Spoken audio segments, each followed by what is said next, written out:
First point, ఇక్కడ ప్రతి నెంబర్లో 5 స్క్వేర్ కామన్గా ఉంది కదా. 5 స్క్వేర్ అంటే 25 అని మనకు తెలుసు కదా. సో 25 రాసుకోవాలి. సెకండ్ పాయింట్, 5 బిఫోర్ నెంబర్ని మల్టిప్లై చేయాలి. దేనితో మల్టిప్లై చేయాలి?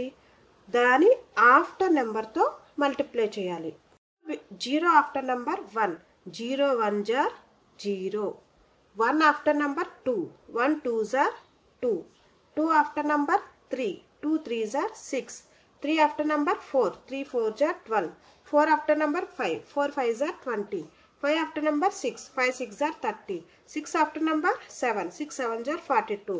7 ఆఫ్టర్ నెంబర్ 8, 7 8 జార్ 56. 8 ఆఫ్టర్ నెంబర్ 9, 8 9 జార్ 72. 9 ఆఫ్టర్ నెంబర్ 10, 9 10 జార్ 90. 10 ఆఫ్టర్ నెంబర్ 11, 10 11 జార్ 110. 11 ఆఫ్టర్ నెంబర్ 12, 11 12 జార్ 132. 12 ఆఫ్టర్ నెంబర్ 13.